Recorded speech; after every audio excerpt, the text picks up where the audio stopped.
Hiya, I'm Moonsboom, and today I want to talk about my experience playing Street Fighter 6's World Tour mode as a fighting game beginner.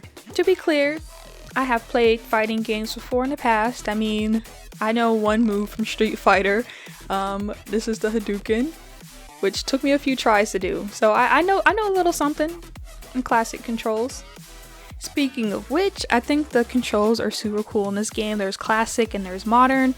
Modern is what I've heard is kind of like more inclusive to people who are newer to fighting games, and then classic is like shift your stuff, half circles and stuff like that to do moves. I think that classic controls, you do more damage with it than modern controls, but you know, if you're learning a character for the first time and wanting to see their specials and stuff like that, I don't see anything wrong with starting out with modern. And then of course, like something I want to do is if I find a character like I want to main, I would want to learn some classic controls with them just so I can do some more damage. So to start things off, we meet our coach Luke, and after that they kind of put you in this character customization, which I really like because you can make a relatively normal character like mine or something that's more cursed. So after you create your character, you learn some basics of fighting, things like jumping, walking, crouching, punching, and just throwing.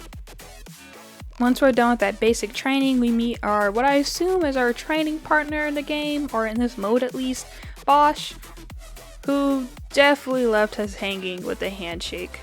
They ask you how you are, you just have to say that you're fine when you're not really fine, but you just can't get into it because they would never understand. Eventually, he agrees to go into the city with us and explore and continue our training together.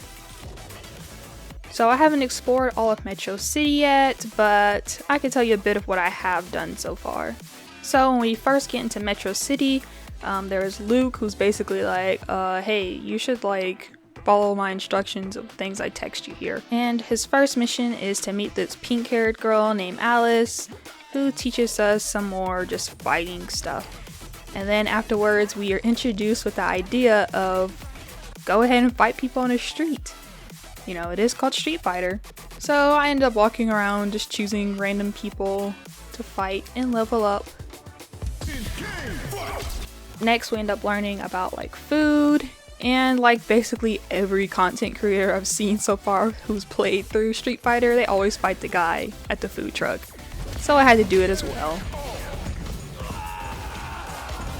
After fighting our guy in the food truck, we are also introduced to some enemies, or people who would look like enemies. So I end up having a little tag team battle with Bosch. You know, we got the same exact fighting style, which is Luke's. And afterwards, Luke gives us another text message saying like, hey, get some clothes and stuff. And this man Bosch, who's such a weirdo, he's just like, what's an apparel store? We end up fighting against Luke, which I just want to say I lost, but look at the health bar. Okay, that meant a lot. I actually tried to get food before. I fought some more people on the street and lost some health, but yeah, I was at a disadvantage here. And Bosch, he does not carry his weight in these fights. Like after I died, it was like not too much longer and he decided to die. Eventually, after we were dealt with, Luke was basically like, hey, you should like grind and get better. And Bosch is like, actually, I want to be strong now. Forget all this being weak. And he leaves us. Oh, I'm not like you. So then we talk to Alice again, and she introduces us to the idea of meeting different fighters and learning their styles. Her style is from Chun-Li, which is what I left off at. I completed chapter 1, and next I'll be seeing some Chun-Li. Well, that's all I got for today, and thanks for watching the video, you guys.